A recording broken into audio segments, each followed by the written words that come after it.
Estamos con el diputado Franklin Flores del Movimiento al Socialismo en contacto. Gracias por estar acá con nosotros, diputado. Inicialmente, pedirle sus criterios respecto a este plan de reactivación nacional de empleo que ha sido presentado por el gobierno. Javier, muchas gracias. Saludar a todo el país a través de Quedana. Muy buenas noches. Bueno, este plan de empleos copia fiel del plan que ha presentado Gonzalo Sáenz de Lozada. Obviamente, bueno, esos planes vienen ya con una receta, ¿no? Desde algunos organismos internacionales como el Fondo Monetario Internacional, etcétera. Bueno, estos planes no han tenido muchos resultados en su tiempo. El plan de empleos que ha presentado Gonzalo Sáenz de Lozada, obviamente basándose en criterios externos no reales a Bolivia, ahora presentan lo mismo.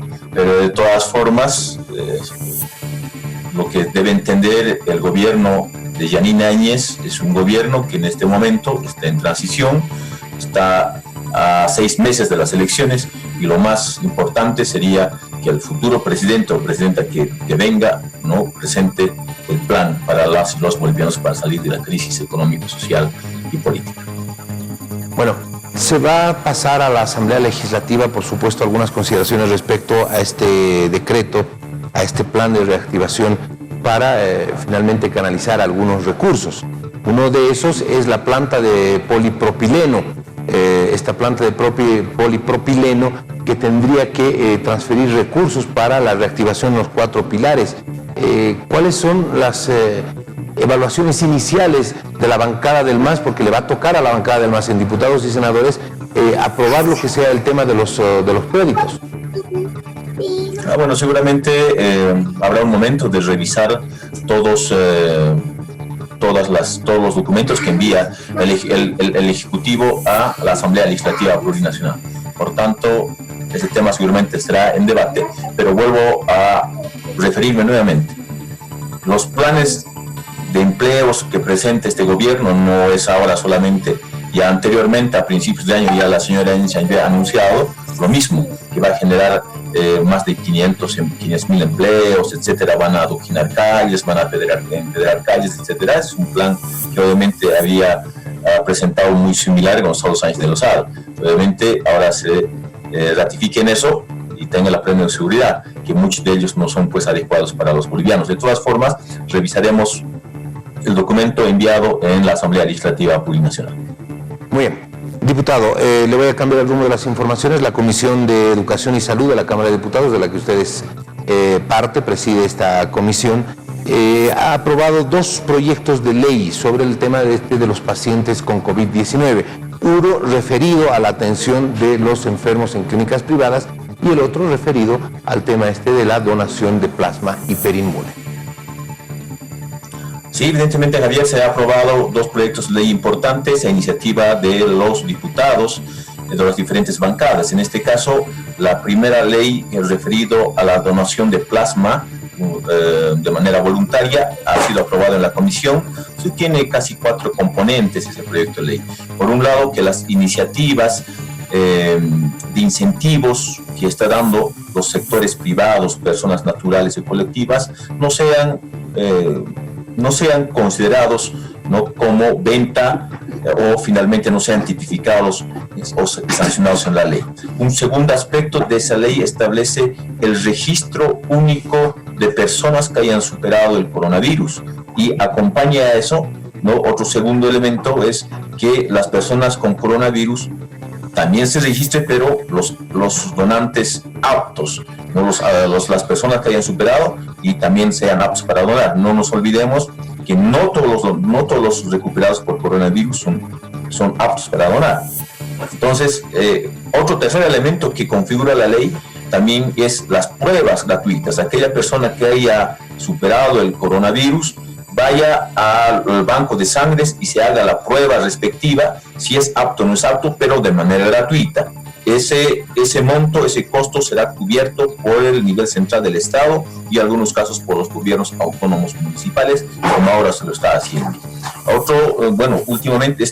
Este tercer elemento se basa en que cada donante voluntario y altruista no pueda recibir su carnet de donante voluntario.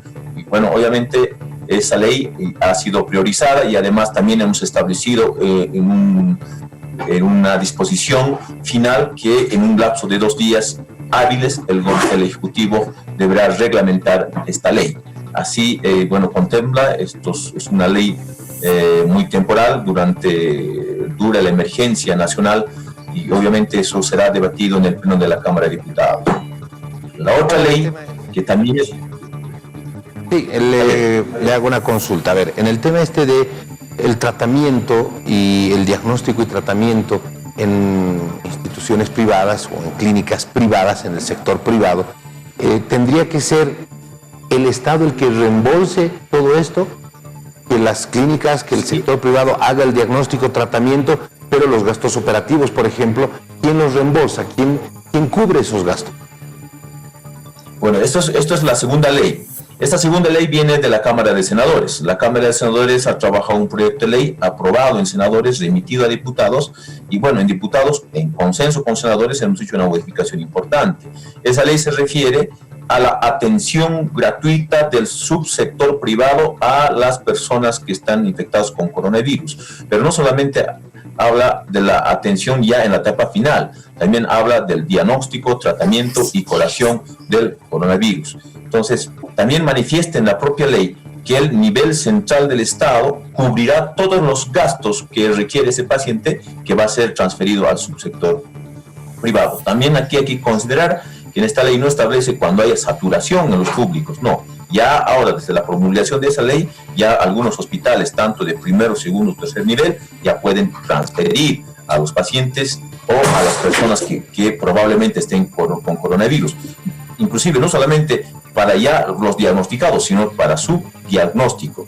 Entonces, una ley que obviamente ayudará bastante para que todos los sectores, tanto el subsector privado, subsector público y de seguridad social, podamos unir fuerzas y enfrentar esta pandemia.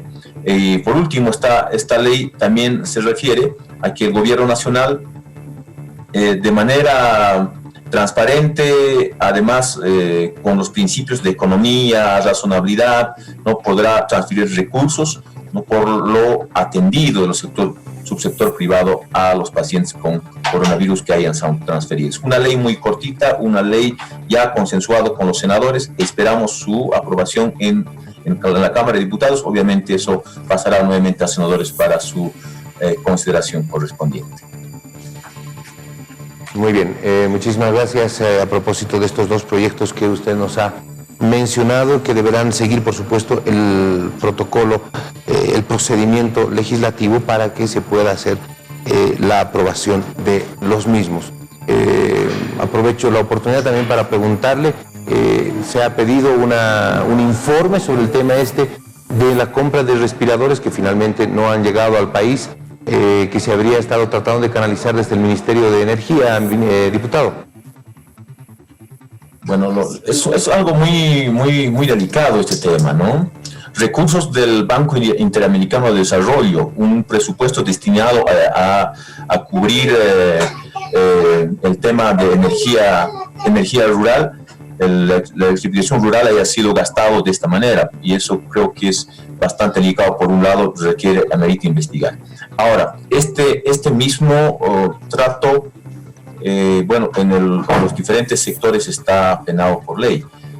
Hemos escuchado a las autoridades del Ministerio de Energía justificar algunos temas, pero nosotros tenemos conocimiento que ha habido adquisición de 5 ítems. Los 5 ítems tienen sus sobreprecios más de 5 veces. Por un lado. Por otro lado, nos dicen que ha sido rescindido el contrato esta empresa, pero esta decisión de contrato no ha sido publicado con el SICOES como establece la ley. Además de eso, si hay decisión de contrato, deberían haber ejecutado la boleta de garantía por incumplimiento de contrato. Ellos dicen que no ha habido el cumplimiento de contrato, y eso debería haberse ejecutado, cosa que no ha sucedido. Obviamente, todos esos temas son tipificados en el Código Penal como incumplimiento de deberes, uso de bienes y otros delitos que obviamente tienen que ser investigados. Nosotros habíamos manifestado claramente y públicamente, el Ministerio Público de oficio debería convocarles a ministros de Energía y otros actores sobre este tema. Y si no lo hace, la Comisión de Educación y Salud se presentará como parte denunciante, y además de eso, también lo vamos a denunciar al Ministerio Público, porque no está haciendo su trabajo sobre ese tema tan complicado. no pueden así ser tan indolentes. No sé qué es lo que sucede con este gobierno, que a nombre de la salud, a nombre de la vida, hacen actos de corrupción. Mientras la gente se muere en las calles, mientras los médicos se enferman y se mueren, y este gobierno se dedica a hacer corrupción y robar al Estado. Y es lo que preocupa. Lamentablemente estamos así, estamos a nuestra suerte. Esperamos que las autoridades competentes puedan activar los mecanismos de fiscalización y finalmente de investigación respecto a este tema. Ok, muy bien. Muchísimas gracias, diputado. Le agradezco mucho por haber estado con nosotros. Estos minutos que nos ha dispensado, hemos tratado de aprovechar algunos temas, por supuesto, que hacen a la coyuntura para hacerle la consulta respecto a la visión que tiene el movimiento al socialismo. Primero, sobre el tema del plan de reactivación de empleos y, claro, por supuesto, sobre estos proyectos de ley que se han presentado, que están siendo aprobados, que están corriendo en aprobación en la Asamblea Legislativa, referentes, cada uno de ellos, a lo que viene a ser el tema del coronavirus en nuestro país. Muchísimas gracias. Buenas noches. Muchas gracias. Saludar nuevamente. Que tengan muy buenas noches.